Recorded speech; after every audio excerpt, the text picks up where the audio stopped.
طے کر کے آئیں اپنی، تو بعد میں یہ کیس سنا جائے گا۔ لیکن بہرحال جب یہ سارے معاملات سامنے آئے تو بہت سارے ایسے بھی جواز اس کے اندر موجود تھے کہ اگر صنم جاوید صاحبہ کا یہ فارم آپ کو ریجیکٹ ہی کرنا تھا تو یہ آخری دن میں کیوں ریجیکٹ کیا گیا؟ کیونکہ اگر آپ آخری دن میں ریجیکٹ کرتے ہیں تو پھر کسی بھی کینڈیڈیٹ کو دوسرے دن یعنی واپس آنے کا چانس نہیں ملتا ہے۔ بالفرض کے 30 دسمبر جو تھی وہ آخری تاریخ تھی، تو آخری تاریخ صنم جاوید صاحبہ کا فارم جو ہے ریجیکٹ کرنے کا فیصلہ سامنے آیا۔ ہو سکتا تھا اگر یہ 27 تاریخ کو ریجیکٹ کرتے تو ان کے وکلاء جیل میں جا کر بھی ان سے ملاقات کر کے یا کوئی اوپینین دے سکتے تھے یا شواہد دے سکتے تھے، لیکن ان کے پاس کوئی آپشن نہیں رہا کیونکہ تاریخ گزر گئی اور اسی تاریخ جو ہے وہ فیصلہ صنم جاوید صاحبہ کے خلاف آیا۔ بہرحال جو تفصیلی فیصلہ سپریم کورٹ کے اندر آیا ہے وہ سپریم کورٹ نے صنم جاوید کو انتخابی جو نشان ہے وہ بھی الاٹ کرنے کا حکم دے دیا الیکشن کمیشن کو۔ سپریم کورٹ نے صنم جاوید کو انتخابات لڑنے کی اجازت کا تحریری حکم نامہ بھی جاری کر دیا ہے۔ صنم جاوید کو حلقہ این اے 119 لاہور سے انتخابات لڑنے کی اجازت دی جاتی ہے۔ سپریم کورٹ کا یہ کہنا ہے حلقہ میں انتخابات 8 فروری کو ہی کروائے جائیں گے۔ یہ نہیں کہ انتخابات میں حصہ لینے کی اجازت دی جاتی ہے تو اس کا مقصد ہے کوئی بعد میں یا اس طرح کی نہیں، 8 فروری کو ہی یعنی جنرل الیکشن جو ہو رہی ہے 8 فروری کو، اسی دن ہی صنم جاوید صاحبہ الیکشن میں حصہ لیں گی۔ صنم جاوید کا نام حتمی فہرست میں اور بیلٹ پیپر میں شامل کیا جائے۔ الیکشن کمیشن صنم جاوید کو انتخابی نشان بھی دے۔ لاہور ہائی کورٹ کا کاغذات نامزدگی مسترد کرنے کا فیصلہ کالا دم قرار دیا جاتا ہے۔ فیصلے کے تفصیلی وجوہات بعد میں جاری کیے جائیں گے۔ صنم جاوید کو حلقہ این اے 120 اور پی پی 150 میں بھی انتخابات لڑنے کی اجازت دی جاتی ہے۔ یعنی کہ بنیادی طور پہ سپریم کورٹ نے صنم جاوید کو اجازت دی ہے کہ وہ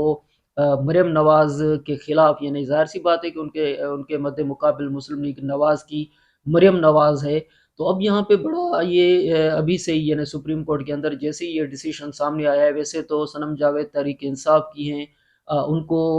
بلے کا نشان نہیں ہے کیونکہ بلے کا نشان ہے ہی نہیں تحریک انصاف کو، تو ایک آزاد ممبر کے طور پہ وہ الیکشن لڑیں گی۔ لیکن باوجود اس کے تحریک انصاف کے لیے اچھی خبر تھی کہ صنم جاوید کو اجازت مل گئی ہے، مریم نواز کے سامنے وہ ایک مضبوط کینڈیڈیٹ کے طور پہ ہوگی۔ وہ جیل میں ہے صنم جاوید، لیکن صنم جاوید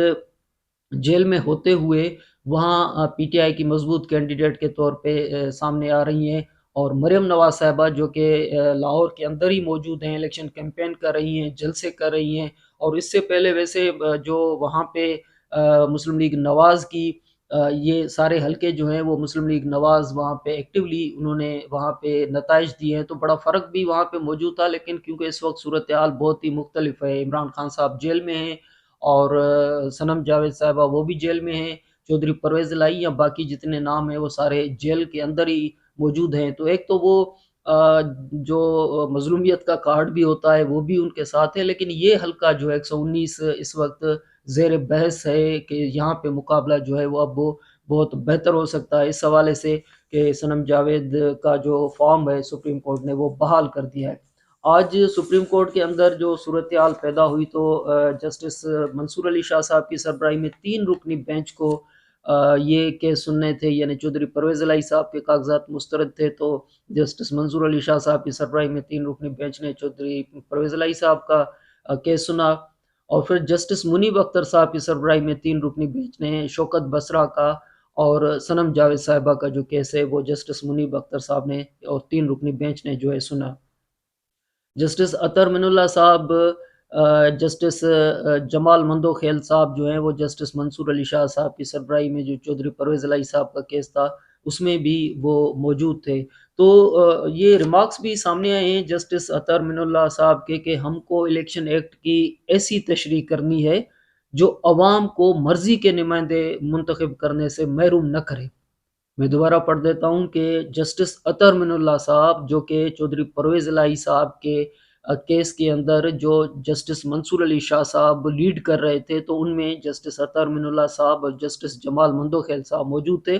جسٹس اطہر من اللہ صاحب نے یہ کہا کہ ہم کو الیکشن ایکٹ کی ایسی تشریح کرنی ہے جو عوام کو مرضی کے نمائندے منتخب کرنے سے محروم نہ کرے۔ تو یہ ایک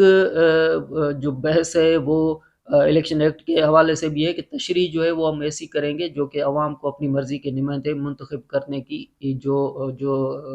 رائے ہے وہ اس پہ عمل کرنے کی مکمل طور پہ اجازت ہو۔ تو آج طاہر صادق صاحب، شوکت بسرا صاحب، صنم جاوید صاحبہ، چودھری پرویز الہی صاحب، عمر اسلم صاحب، یہ سارے نام جو ہیں یہ تحریک انصاف کے نام ہیں۔ یہ 5 نام ہیں اور ان کی جو درخواستیں ہیں وہ سپریم کورٹ کے اندر موجود تھی۔ زیادہ تر خیال یہ تھا کہ ان کے کیونکہ لاہور ہائی کورٹ میں الیکشن ٹریبیونل میں آروز نے ان کے فارم ریجیکٹ کیے تھے، تو یہ تھا کہ شاید سپریم کورٹ کے اندر بھی کوئی ایسی صورتحال ہو کہ ان کے فارم ریجیکٹ ہو جائے، لیکن تحریک انصاف کے لیے یہ اچھی خبر تھی کہ صنم جاوید، شوکت بسرا، چودھری پرویز الہی، عمر اسلم، طاہر صادق کے جو کاغذات ہیں وہ بحال کر دیے گئے۔ اور ایسی صورتحال بھی سامنے آئی کہ دلیل دیے گئے الیکشن کمیشن کی طرف سے کہ مفرور شخص جو ہے وہ الیکشن کیسے لڑ سکتا ہے، تو یہاں پر بھی سپریم کورٹ میں اطہر من اللہ صاحب بھی تھے، جسٹس جمال خان مندوخیل صاحب بھی تھے، تو انہوں نے کہا کہ کہاں پہ لکھا ہوا ہے الیکشن ایکٹ کے اندر کہ مفرور شخص جو ہے وہ الیکشن میں حصہ نہیں لے سکتا۔ آئین کی تشریح کوئی الیکشن ایکٹ کے اندر کوئی ایسی بات بتائے تو الیکشن یعنی کہ سپریم کورٹ نے وہ دلائل تسلیم نہیں کیے۔ چودھری پرویز الہی صاحب کے حوالے سے یہ تھا کہ ان کے اوپر یہ الزام تھا کہ ان کی جائیداد جو ہے وہ سامنے آ گئی ہے، یعنی ان کے پلاٹ جو ہے وہ سامنے آ گئے ہیں۔ تو سپریم کورٹ کے جج صاحبہ نے کہا کہ اچھا ہوا، آپ کے تو لوگوں کے تو مطلب ان کو تو نقصان ہوتا ہے لیکن آپ کے تو زیادہ پلاٹ جو ہیں وہ سامنے آ گئے ہیں۔ تو فیصل صدیقی صاحب جو پرویز الہی صاحب کے وکیل تھے، ان کا تو یہ کہنا تھا، اس سے پہلے جو جج صاحبان تھے ان کا یہ تھا کہ ابھی یہ آپ ڈونیشن کر دیں۔ تو فیصل صدیقی صاحب جو ہیں پرویز الہی صاحب کے وکیل، ان کا یہ کہنا تھا کہ ہم تو کہتے ہیں کہ یہ جو الیکشن کمیشن ہے یا جو اعتراض کرنے والے یہ اپنے پاس رکھ لیں چودھری پرویز الہی صاحب کی یہ جائیداد۔ تو بہرحال ایک لائٹر نوٹ پہ بھی یہ باتیں ہو رہی تھی کہ چودھری پرویز الہی صاحب کا پلاٹ جو ہے وہ نکل آیا ہے یا ان کے خاندان کے باقی جو افراد ہیں ان کے حوالے سے کہ بھئی وہ جائیداد نکل آئی ہے، تو ان کا کہنا تھا اگر نکل آئی ہے تو آپ خود ہی رکھ لیں لیکن صرف ہمارا فارم بحال کر دیں۔ تو ایک ایسی صورتحال تھی چودھری پرویز الہی صاحب کے حوالے سے۔ تو بہرحال یہ ایک ایسی صورتحال ڈیولپ ہوئی ہے کہ آج کے دن کے اندر سب سے بڑی خبر یعنی جو 5 اراکین تھے تحریک انصاف کے، ان کے فارم بحال کر دیے گئے ہیں، الیکشن کمیشن کے اعتراض مسترد کر دیے گئے ہیں، لاہور ہائی کورٹ کا فیصلہ کالعدم قرار دے دیا گیا ہے، الیکشن ٹریبیونل اور آروز کے فیصلے کالعدم قرار دیے گئے ہیں، لیکن باوجود اس کے یہ سب سے بڑی خبر ہے کہ صنم جاوید جو کہ